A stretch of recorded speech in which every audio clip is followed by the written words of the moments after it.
नमस्कार दोस्तों। आज हम स्टार्ट करने जा रहे हैं समुच्चय का जस्ट अगला टॉपिक जो एकदम कनेक्टेड है। मैंने पहले भी आपसे कहा था कि हम टॉपिक को एकदम क्रम से चलेंगे। क्रम से मतलब इस टॉपिक को कंप्लीट किया तो उसके जस्ट टच वाला जो टॉपिक है जो उस पर डिपेंड करता है उस टॉपिक को, फिर उस पर जो डिपेंड करता है उस टॉपिक को, इस तरीके से क्रम से चलेंगे, है ना। जैसे सीढ़ियाँ चलती है, आपकी दूसरी सीढ़ी पहली सीढ़ी से जुड़ी हुई होती है, तीसरी सीढ़ी दूसरी सीढ़ी से जुड़ी होती है, तो इस तरीके से आप चलते हैं। तो सेम यहाँ पे भी हम बिल्कुल जो जुड़ी हुई चीज़ें हैं उनके साथ चलेंगे। तो सबसे पहले हम स्टार्ट कर रहे हैं संबंध।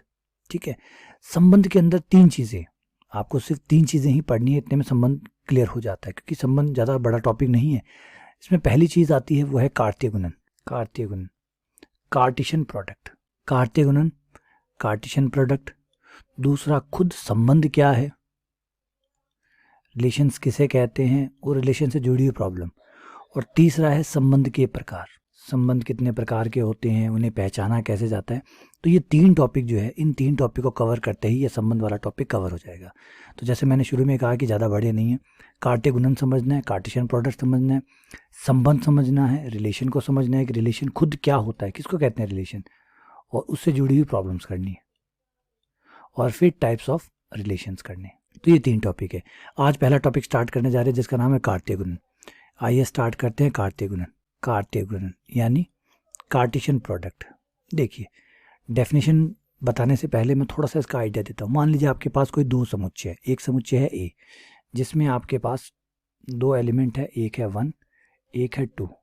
एक दूसरा सेट है बी जिसमें आपके पास तीन एलिमेंट है, एक्स वाई एंड जेड। ये तीन एलिमेंट आपके पास है। तो ये दो सेट आपको लेने हैं, दो सेट आपके पास होने चाहिए। इन दो सेट को लेने के बाद आप ए क्रॉस बी करके कुछ लिखेंगे जिसे कार्तीय गुणन कहा जाता है। यहाँ पे गुणा वैसा नहीं है जैसे संख्याओं का, क्योंकि जब संख्याएं नहीं है तो गुणा संख्याओं वाला क्यों होगा, ऑब्वियसली बात है। जब समुच्चय है तो गुणा भी कुछ अलग प्रकार की होगी। तो ये जो अलग प्रकार की गुणा है ये इस तरीके से है कि आपको जोड़े बनाने, जिन्हें युग्म कहा जाएगा, पेयर्स कहा जाएगा, जिन्हें युग्म कहा जाएगा पेयर्स। पेयर्स का मतलब होता है जोड़े।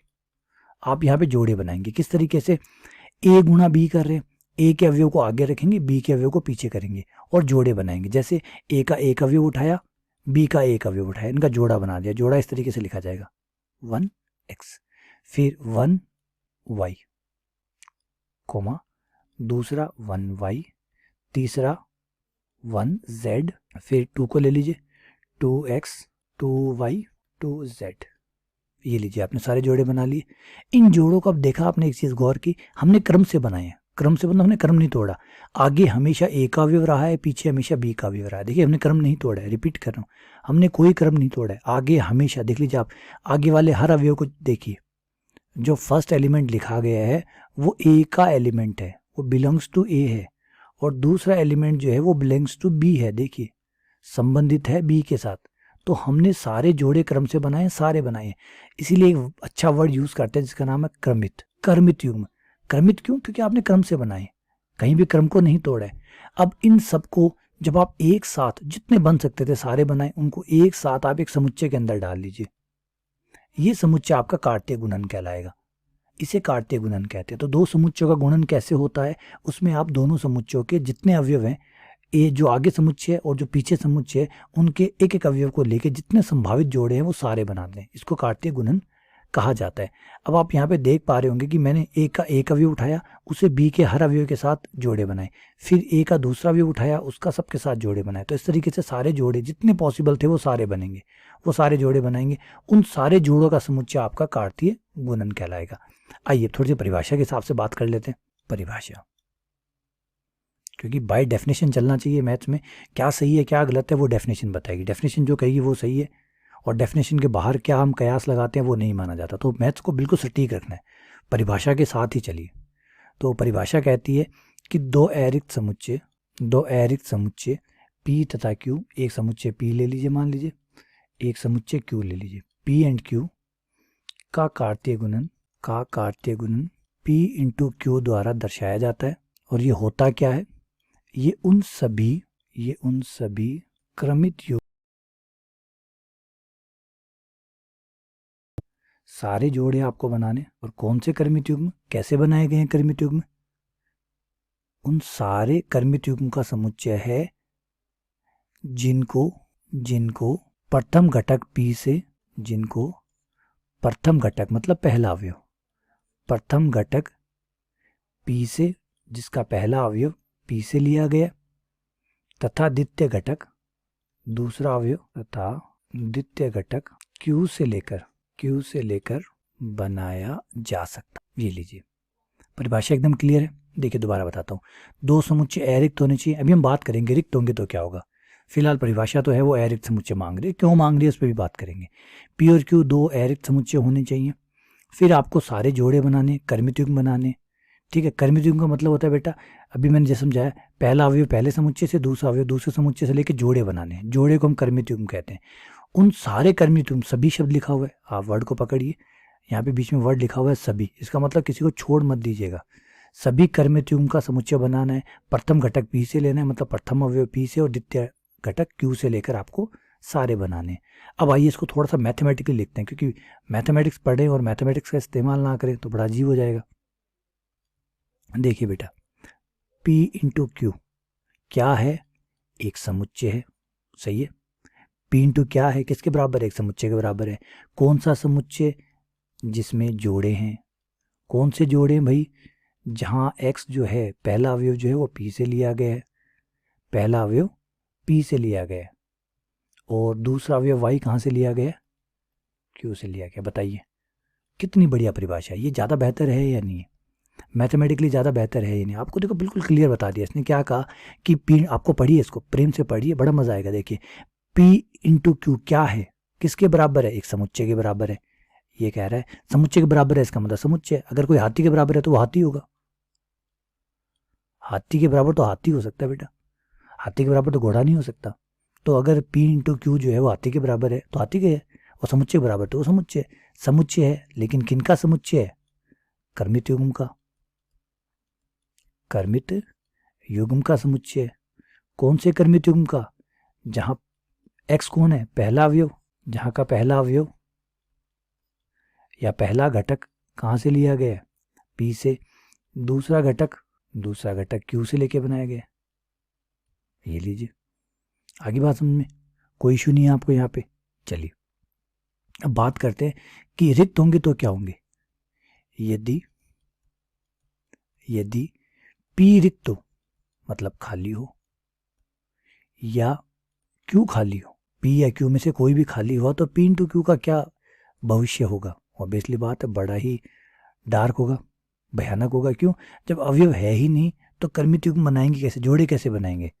जोड़े बनाने के लिए P के पास अवयव होने चाहिए थे, Q के पास अवयव होने चाहिए थे। अगर P या Q में से कोई भी खाली है तो जोड़े कैसे बनेंगे, तो ऑब्वियसली बात है कोई जोड़ा नहीं बनेगा, समुच्चय क्या आएगा, खाली, एक ही जोड़ा नहीं बनेगा, क्योंकि जोड़ा बनने के लिए अवयव चाहिए ना। तो P के पास अवयव है ही नहीं, ये Q के पास नहीं है, P या Q में से किसी के पास भी अवयव नहीं है, तो जोड़ा नहीं बनेगा, है ना बेटा। शादियां करवाते हैं, जोड़े तो बनाते हैं, लड़का होता है एक लड़की होती है, दोनों का जोड़ा बनता है, तो जोड़े के लिए तो दोनों चाहिए ना, खाली एक से जोड़ा थोड़ी बनता है। तो यहाँ पे भी ये बात है, अगर P ये खाली है या Q खाली है, P और Q दोनों खाली है, दोनों में से एक भी खाली है या दोनों खाली है, तो भी आपका जो कार्तीय गुणन है वो कैसे बनेगा, नहीं बनेगा, वो खाली रह जाएगा, तो ये खाली हो गया। तो ये बात यहाँ पे बहुत इंपॉर्टेंट चीज़ है कि P और Q में से अगर कोई भी रिक्त है तो उनका कार्तीय गुणन भी रिक्त होगा, इसको इंपॉर्टेंट नोट कर लीजिए। ठीक है, आइए आगे बढ़ते हैं। अगली बात, अगली जो इंपॉर्टेंट चीज़ है वो है कि कितने अवयव होंगे, P गुणा Q में कुल अवयव कितने होंगे, कार्तीय गुणन में अवयवों की संख्या, कार्तीय गुणन में अवयवों की संख्या। तो हम पता करना चाहते हैं कि P गुणा Q में कितने अवयव होते हैं।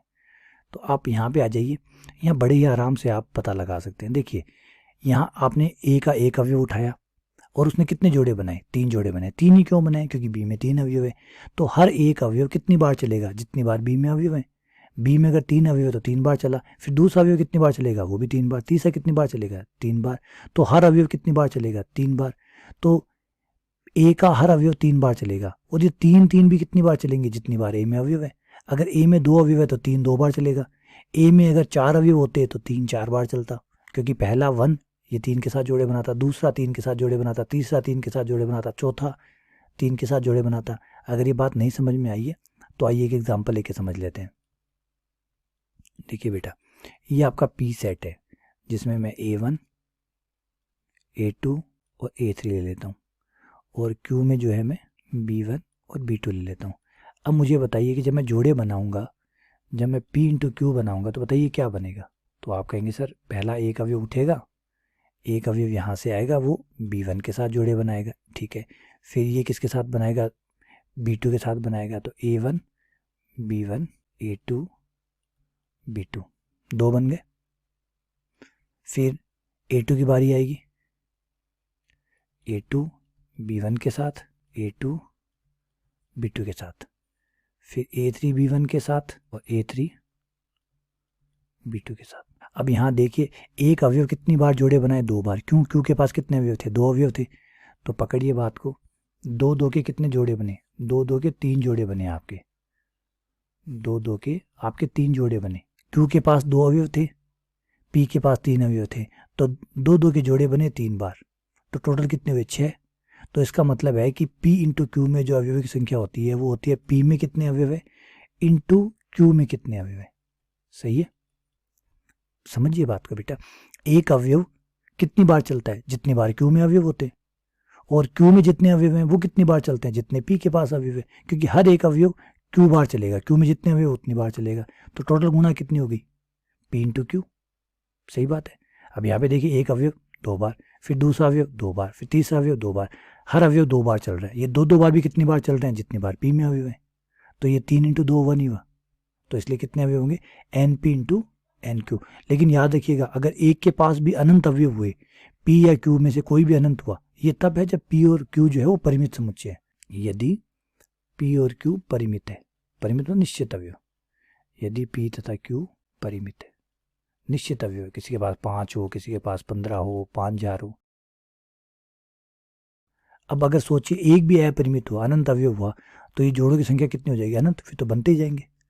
तो यदि, तो यहाँ पे एक इंपॉर्टेंट लाइन लिख लेते हैं, यदि P या Q में से कोई भी अपरिमित हुआ, कोई अपरिमित है, किसी के पास भी अनंत अवयव है, तो जोड़ों की संख्या बनती ही जाएगी। तो P इंटू Q में अवयव की संख्या कितनी हो जाएगी, अनंत, क्योंकि फिर तो जोड़े बनते ही चले जाएंगे, बनते ही चले जाएंगे, अंतहीन जोड़े बनेंगे। तो ये है हमारा कार्तीय गुणन। उम्मीद करता हूँ ये कार्तीय गुणन का जो आइडिया है आपको समझ में आ गया होगा। अब बात है सवालों की, तो अगले लेक्चर में हम इससे जुड़े जो NCERT के क्वेश्चन है वो करेंगे, ताकि संबंध वाला आइडिया हमें पूरा समझ में आ जाए। ठीक है, चलिए बहुत बहुत धन्यवाद।